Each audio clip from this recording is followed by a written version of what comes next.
Welcome back to the Business Roundtable Podcast. I'm your host, David Carr, founder of Steward Your Business, where we're always bringing great people together to accomplish amazing things. This week, I'm super excited to have a brand new guest on the podcast, Chip Higgins. You're going to learn a lot more about Chip here on our podcast, but I'm going to say that I got inspired when talking with him and what we do in the space of leadership, helping businesses grow. And Chip's going to be our business, what did I say, physicist, if you will, on the podcast. You're going to learn more about him and BizX. Welcome to the podcast, Chip. David, thank you so much for having me on. I'm so excited to be here and talking to you today, really. Absolutely, Chip. You and I recently connected, LinkedIn. We had a conversation, and you've obviously had the book out for a while now, BizX. We're going to make sure you guys can get these things in the show notes. But what I like to have whenever we have a new guest on, Chip, is share a little bit about your journey, because what I think is really interesting is that you've used the physics and you talked about the science background, but I think this is really important of taking your journey as a business owner or now a banker. I mean, you've been helping many business owners and guiding them. And now you've got a framework that you're using that you've seen great success. So talk us a little bit before we get into the weeds of that physics and that framework, but what brought you from really a banker to what like I said earlier, a business physicist. I kind of like that. That just rings true for me. I'll get to the physics part at the end. It's not as big a deal as people might think, but it is important. Yes, I think my long history, for a little over 40 years, I had a desire to get into banking from a very young age. As a teenager, I grew up in a banking town in Winston-Salem and knew a lot of bankers, friends of my family and different things. And it just struck me as a noble profession, intelligence and definitely community spirit and, just really caring about people, making sure that they're making good decisions and that type of thing. So I was fortunate in 1984 to move to Nashville and got in a training program. And as soon as I got through the program and ended up on the line, there was really no turning back from my, just admiration and respect and honestly, like personal enjoyment of entrepreneurs and all the small business owners that were in the community. I mean, I just found them to be amazing people, highly energetic with a lot on the line and, kind of confronting things every day. And the longer I, lived in the banking industry, I worked directly as, just kind of a banker for probably about 10 years. And then ultimately, I kept finding places where I felt like I could make a bigger impact. I think we always think we could be doing more. Yes, but I migrated into more, strategy implementation for banks and just trying to maximize the experience a small business owner would have with the bank.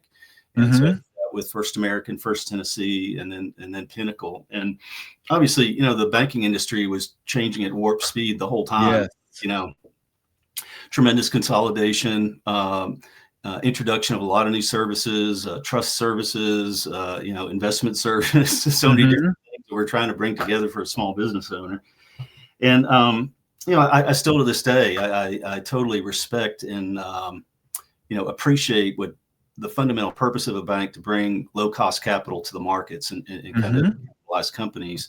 But I guess my field of vision just grew over time of just a gap in what advisory services are available for small business owners. And, just depending on the size, I mean, you could be dealing with a seasoned CPA, or you could be dealing with someone who just learned QuickBooks at a school over the weekend. I mean, it's just kind of all over the map.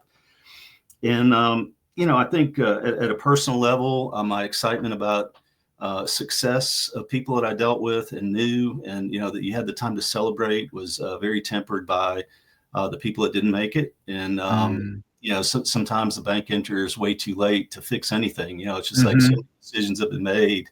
And I really just started to ponder, well, what do I have to offer to anybody? Because I feel like I still have a lot of good, I'm still relatively able to communicate and everything. And so that's where the science part comes in, is that, probably over a 15 to 20 year period, I started getting really just kind of bugged by the word momentum. It was thrown around a lot. Everybody seemed to want it. It was desired, but I just had, I had this teacher in high school who was fearsome, nun, and I wasn't great at science, but, I was kind of like, paying attention, trying to get the concept and that type of thing. And it was just kind of this frustration that everybody was talking about it. It seemed like such a simple equation. It was one I could remember, mass times velocity.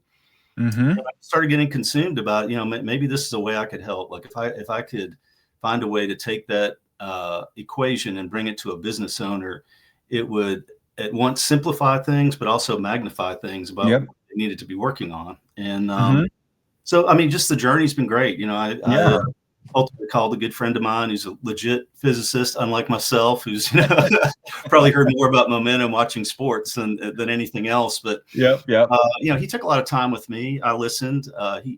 Being in the physical world, I don't know that he totally had the same appreciation of what was being said as I did. I saw some applications, and I think the big thing that I'm really trying to do is, in some way, shape, or form, just kind of impact the success rate of businesses. And financing has a lot to do with it, but there's so much for.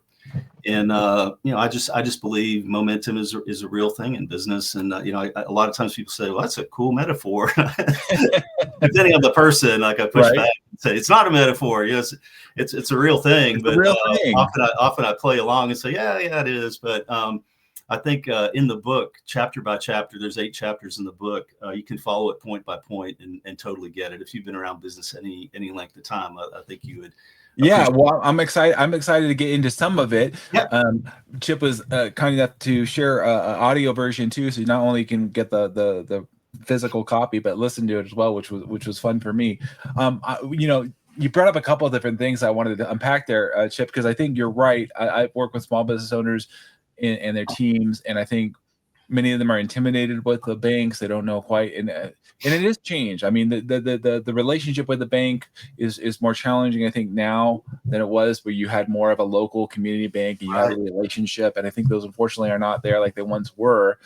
But to your point, having somebody why I wanted to have on the podcast, particularly Chip, because you have this background, you know what it's like to be on that side of the table, so to speak, working with the business owners and helping them navigate this, which can be overwhelming and not understanding. I've worked with over the course of my career and just being an employee, I've seen other companies have to shift or pivot banks, and they've had different challenges with lines of credit, trying to grow their company. Like you said, sometimes it's like, how do I use my credit or not use it? And what does this look like? How do I do, like you said, because I could either be building momentum or I could just completely bring myself to a screeching halt if I don't know how to access and use these resources. And so having you on here to help us, hopefully, like you said, mass and velocity and build that energy so that we can keep going.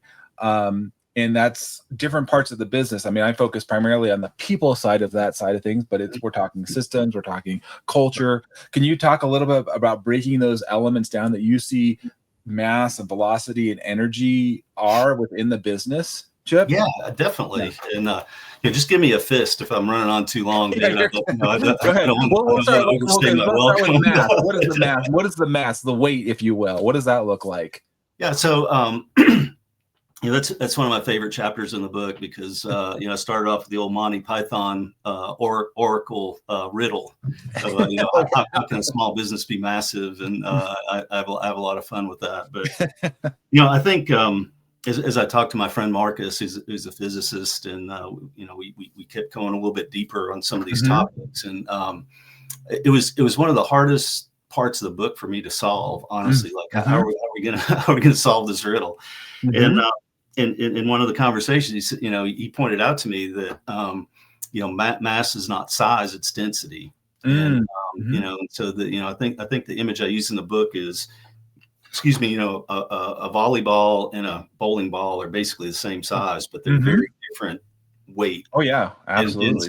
And so he went on to say that from a physics perspective, 98% of the mass or weight of anything is in its nucleus. And so it's really like the number of protons, the number of neutrons, how tightly they're packed. That's all. Yeah. It's all in the nucleus. So, for me, just having seen, not only seen so much with clients, but also, having been in a lot of organizations, it's, I think I've probably worked for five or six banks by the time my career was over.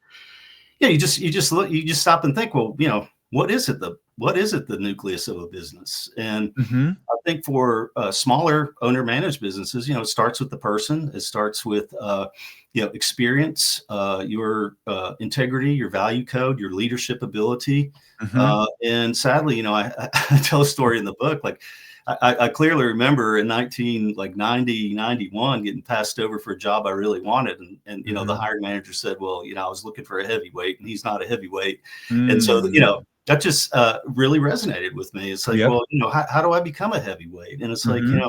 it's your character, your experience, your knowledge, and like how you continue to add that. Yep. So I think number one, you have an individual or a management team, and Mm-hmm. I don't think that is way out of bounds when you think about how banks and investment companies evaluate an investment. I mean, we're always Mm-hmm. looking at the management team.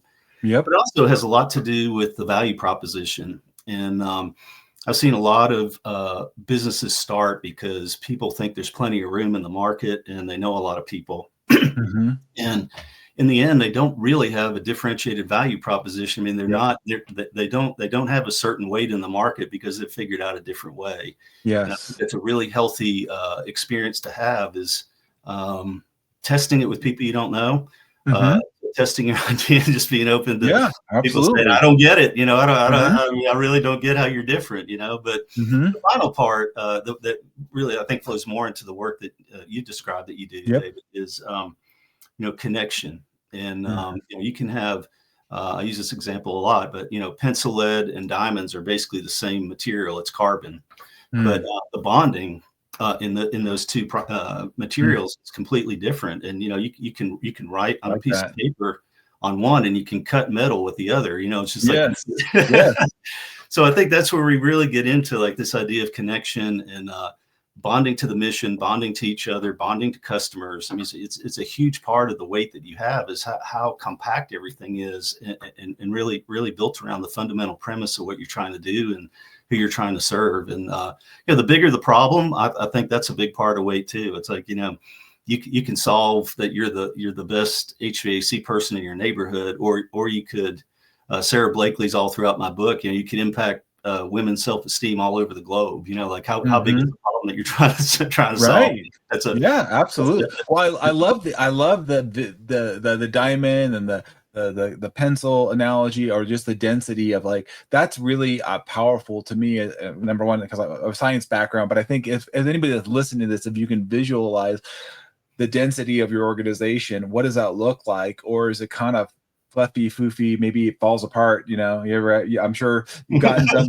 I'm thinking of baking too, Chip. Where you got something that's very dense and you're like, really, like, I can need a little bit of that's that. But horrible. you get something that's just like and it falls apart. You're like, well, Yeah. there's nothing to that. That just like poof, and it was like Yeah. nothing. And we can, I think that that chapter was hard to tackle. I mean, of all the Mm-hmm. chapters, I think it was the hardest one for me to tackle. But I also think that it leads to the most challenging reflection in Mm-hmm. organizations, because you start talking about, well, you're right. I don't have the best people. Like I knew they were a problem. I need to go get some better people. And then it starts really challenging your leadership ability. And like, Yes. as a leader, who are the people that would follow you? Mm-hmm. Like, are you, and that's a big, I'm part of the You and I John are definitely Maxwell team. passionate about that, And right? it's, John Maxwell Mm-hmm.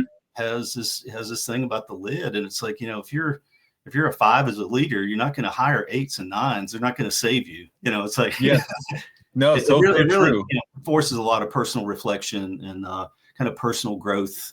If you're serious about it, people can grow at any stage of life. I'm convinced of that. And the day you wake up and realize, like, I've made it with the skills I had in high school this far, but it's time to add to my game. And I need, I can't wait around for people to add to me. I just need to take care of it myself. I mean, that's a big moment for most people. Well, and I think that's why I have you on the podcast too, Chip, because hopefully as people are listening and getting to experience you, and hopefully go check out BizX, is that on this podcast, we're all about bringing voices to those of you, either the business owner or the leader, to know, hey, look, I've gotten so far, but I would benefit from somebody else's perspective, outside perspective.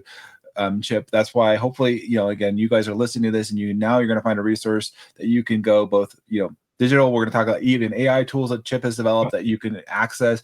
But this is so important, Chip, what I'm hearing you say, because a lot of people get stuck and they're their own limiter. And we're going to talk a little bit about friction and drag here in a minute. But but I think it's so important to do that self-reflection and then, understand where you're at and realize that where you can benefit and go further and faster with other people like ourselves on here. So maybe to that point, I want to just transition. So we talk about mass, but what about velocity? Talk to me. What is velocity for you when you're talking about businesses? That was another great conversation I had.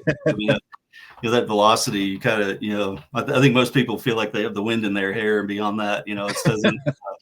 It seems like speed, but it's not really speed.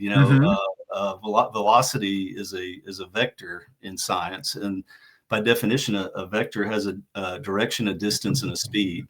Mm-hmm. So, when you think about a lot of businesses, particularly smaller businesses, very obsessed with speed. Yep. A lot of pressure to perform. They're trying to get somewhere, but that direction is so important. About who is it that you're trying to build market share with? Mm-hmm. And I think sometimes you get seduced by, well, I'm gonna have this level of customer service, or I'm gonna have whatever the differentiators are. And it's going to be obvious to everybody that I'm amazing. So, even if I don't get it there, I mean, it's going to be worldwide. But in reality, like you've got to have that unique focus to get started and to build up a critical mass of customers that you've taken the time to define who your offering is most relevant to, and that you're dedicated to building, incremental share. Mm-hmm. And I found that, just the mode of survival for a lot of small business owners leads them to more. If you ask them where you're going, it's like, well, I'm going to grow. I need more. I need more revenue. And what happens, like when you just start taking all revenue on, like the whole the concept of your business and the operational systems that support it get compromised, where everything is extremely difficult to do. Mm-hmm. You built the business for one reason, to go after this kind of customer. And if you spend time on the front end thinking about, well, how many are there, how many other people are serving them, how much time is it going to take me to get to even 5%? If it's by zip code or industry or whatever it is. I mean, a lot of reality starts setting in about how long it's going to take to be successful, and whether it's really something you can make money at. I've seen people extremely niche things that they think, man, once they see this, like, I'm going to have the best hot tub sauna thing in town. And then you realize, like, most people are afraid of it. It's just right. You need a big budget to convince people to lead their lives differently. Yes. That's a big part of the velocity. I was going to say, Chip, what you mentioned, I happen to be reading another book this recently by Jim Collins, by How the Mighty Fall. And in that book, he talked a little bit about, to your point, direction, and companies that actually were very successful, but then they got direction even very successful. So they actually did good. But then they started changing the direction and started to do different things. And it took them away from what you said, what their core was about. Yeah. And so this happens even on very, very large, very, very big companies. And so you think about it, just multiplies that communicating down and trying to do too many things, right? Right. Yeah. So, I mean, and the other part about direction, and I don't want to like blow people's minds here, but I think one of the things that you'll find in the book is that, I think the distance, like how much share you want and how fast you want to get there, I think you can come to a conclusion pretty quickly on that. But the direction thing is really pretty complicated because it's more than market share. It's really kind of a three-dimensional path that you're on. You're trying to satisfy market share, client satisfaction, and profits. And please don't ever forget about profits all at the same time. Right. And so, like, it's and I say this in the book. I had a boss that used to, some newbie would come in and they'd be talking about all these goals, and they'd say, well, which one do you think is the most important? And say, they're all important. I need all of them. Like, I need the profit. I need this. And so, that's challenging in a way. It can be daunting, but I also think that an entrepreneurial mind is really up for that challenge of like, how do I bring, I mean, that's the mystery and the art form of it, how you solve for all that at one time. So it's not as simple as like, I need 10 customers. There's a lot more that goes in it for it to be sustainable and to have long-term momentum in your business. Yeah, absolutely. Well, and as we're looking at that and creating that direction, like you said, and using that mass, and then obviously to keep that going with that the energy, if you will, so that we don't have. I want to get to, like, okay, so we're trying to leverage this to move forward, right? Have the impact, the density, rolling that bowling ball, if you will, to hit those pins. Right. But in order to hit those pins, I'll use that analogy because that comes to mind. Is there's right shoes we have, there's the right way we position ourselves to make the most impact. So I'd love you to talk a little bit about, as we're using that energy, if you will, maybe we'll get more into the energy specifically, but like there's unavoidable friction in a business. And so where do you see the friction in the leaders, organizations, Chip, that that come up? Oh yeah, definitely. Yeah.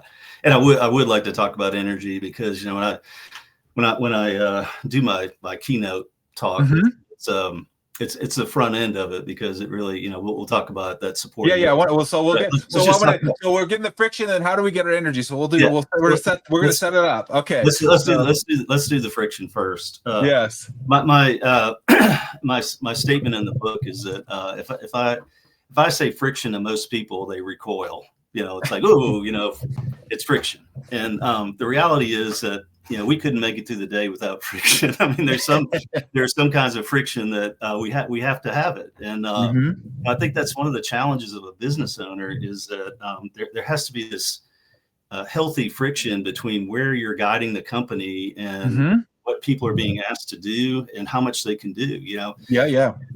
So I'm a big believer, in the 4 disciplines of execution. It's one of my favorite goal books. It's just the idea that everybody should have a goal and everybody should be held accountable to it, and that's healthy friction. It's like when people are on track for their part of the big picture.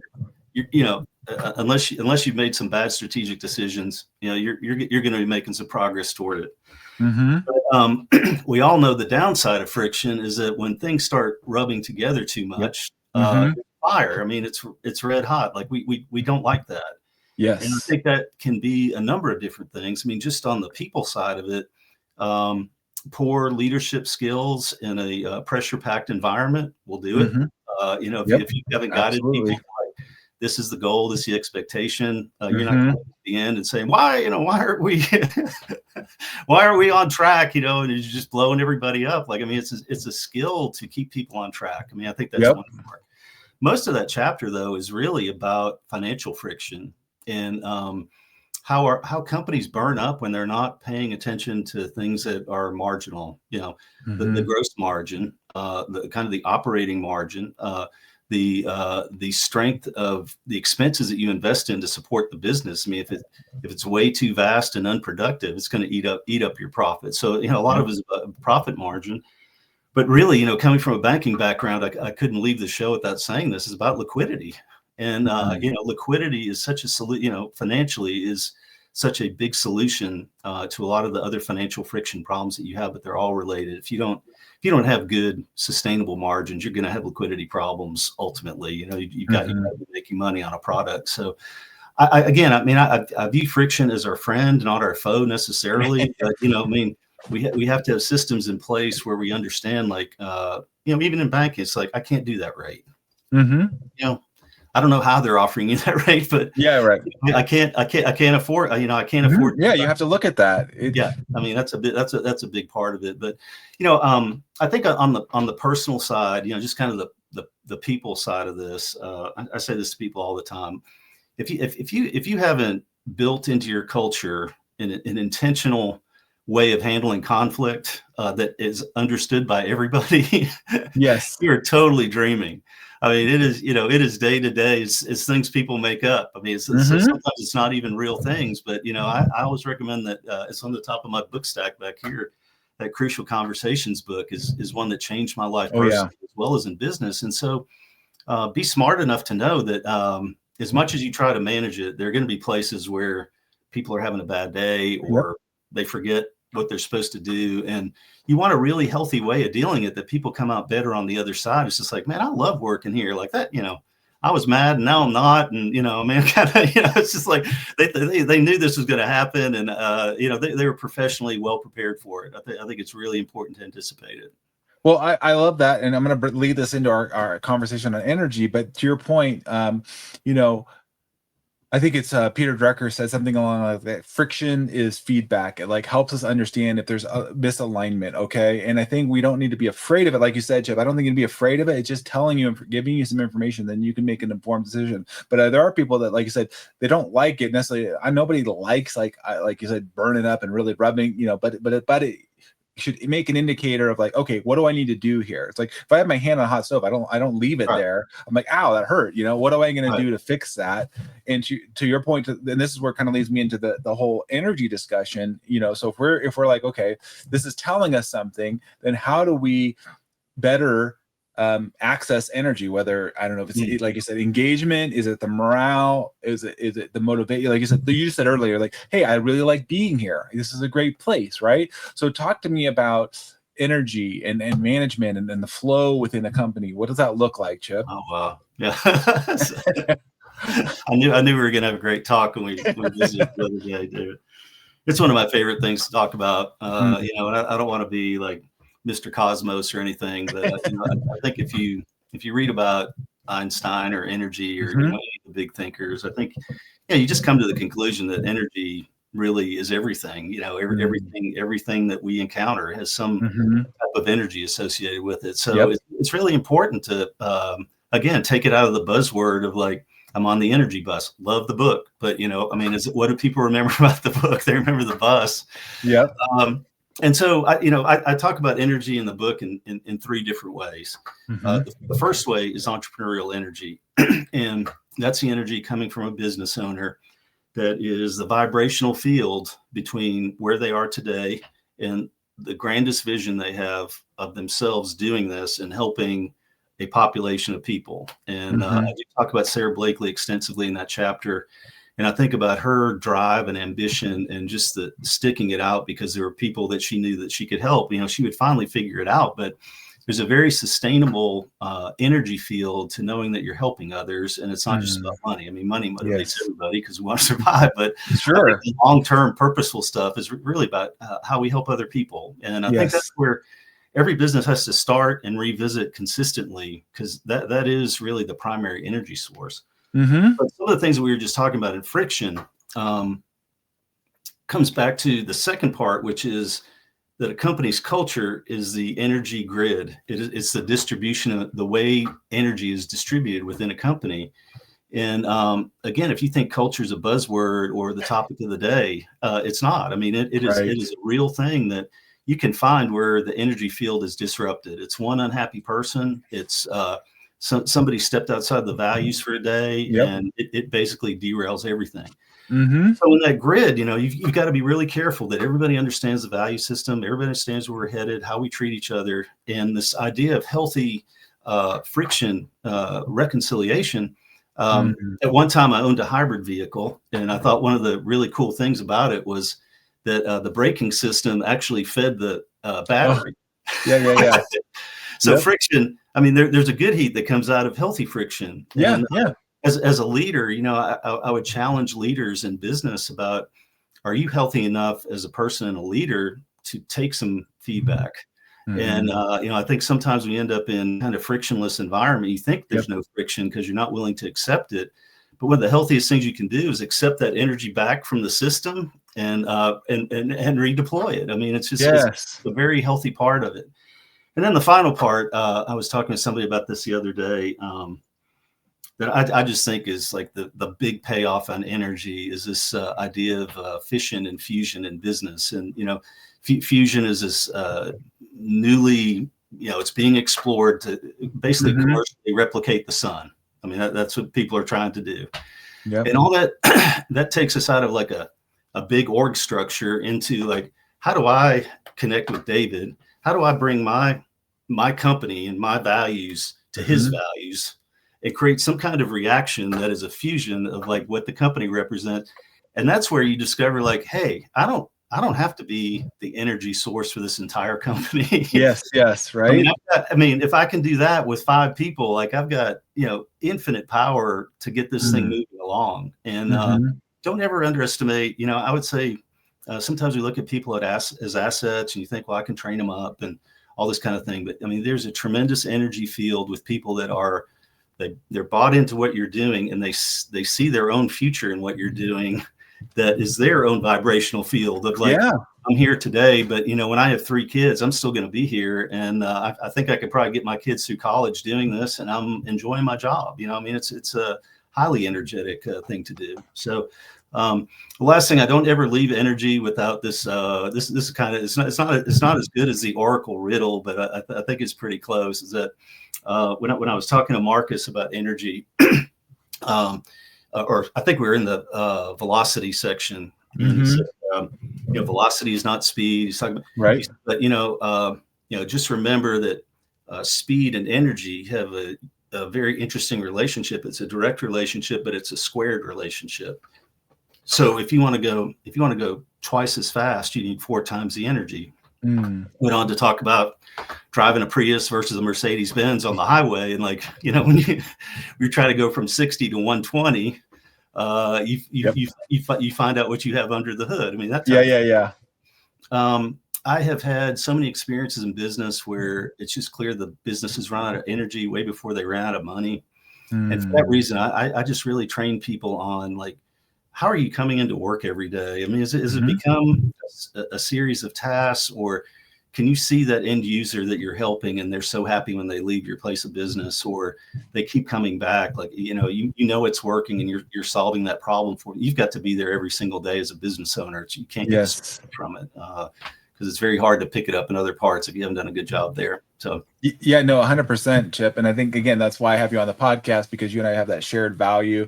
I just recorded a podcast last week with gentleman, Kelly Finnell. We were talking about ESOPs, like employee, stock ownership, like how do we create a legacy, right? And I liked his term. He said, what did he say? Conscious capitalist, meaning we're looking after people. How are we taking care of our people? Not everybody is that way, but you have to, if you are that way. And I think working with somebody like yourself, Chip, that has this awareness, like, how do I leave people better off than they are? And that's what I'm passionate about too. That's what I love. For those that come on this podcast, we're always finding like ways how we can help each other and work with our clients. And so that you're hearing Chip say, okay, I'm not sure what the strategy is, how to do this. I encourage you, number one, check out his book and learn more there. Of course, connect with him on LinkedIn, follow along. But this is the things that we do here on the Business Roundtable Podcast, is we were trying to help you as a business owner or the leader. Because sometimes what I found, Chip, too, I've been in this place where I wasn't the owner. I had a little ownership. I mean, there was some stock ownership I had, but I wasn't really the owner. But I could bring, and I realized my influence of I took some of these concepts, and maybe I couldn't change the whole organization, but I knew I could be better and healthier. And the people that I had in my sphere, I could be better and helpful. And I think that's what we're trying to say, right, Chip? It's like you're trying to, here's some tools and resources that you can have a much better impact, much better energy, right? Like you're actually enjoying what you're doing and feeling purposeful versus feeling like, am I really doing a whole lot? And if I could say one other thing, David, I'm sorry to interrupt you. Go ahead. I'm getting old enough that I do lose thoughts midstream, so I'm not being rude. You're good. Go ahead. I want to squeeze in here real quickly. Is what I want people to really understand about the book is I firmly believe this. Hope you read the book, you'll feel the same way. Is that these things like momentum are universal. I mean, you can say, well, it's only for skiing or cars or whatever, but I mean I'm just absolutely convinced this is the world. I mean, this is individually, corporately, I mean, it is the world. So it's a blessing to say, if I'm aspiring to momentum in my business, I mean, here are the variables, and what it gives you is a latitude to find what you fill those variables in with. I mean, I don't know how many hundreds of books there are on culture, how many hundreds of books there are on strategy or whatever. I mean, pick the one you want. Conflict resolution, like I'd recommend that Crucial Conversations to anybody any day. And like when you pick that one Bible, so to speak, for your company, and everybody can understand like what it is. I mean, you've won. It's like, that's our way of doing business going forward. And I would just encourage people to adopt the formula.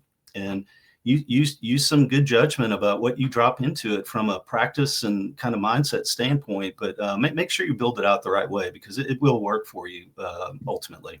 Yeah, I love that, Chip. I know we're getting close to the end of the episode. You have actually, we're gonna have to come back to this because you have a whole other tool. You've got technology, AI, you're incorporating as a force multiplier, adding on top of these things we said. Yeah. And so I don't want there's more to it. That's why I say you guys can go check out BizX and learn more about what he's developing over there. But at the end of the day, what I love about what you're saying here, Chip, is use these foundations, use these and they will, like, to your point, it's not, this isn't made up. This is I call it natural law, but there is this momentum. If you do these things intentionally, not accidentally, it's not like, oh, here and there, oh, we're going to do a little bit and then we stop, because I've seen that's you're losing the momentum, and it's like intentional over time, practicing these things day in, day out, and bringing somebody like Chip in, or myself, to come. Maybe you're off alignment, you're drifting, let's get you back in alignment. That happens. I mean, use the car analogy, right? The car gets you naturally have to get it back in alignment. The wheels have to be rotated. Can you continue on without that for a time? Yes. Will it be the most effective, or will the car last you? Maybe not as long as if you did these other things. And I think that's the thing that you and I are trying to do, Chip, is like, be proactive in these things, be more intentional in these things, and then you'll reap the benefits. Yes. It's, definitely. Right? I mean, this is the thing why we want you here listening to the podcast. Yeah, so definitely.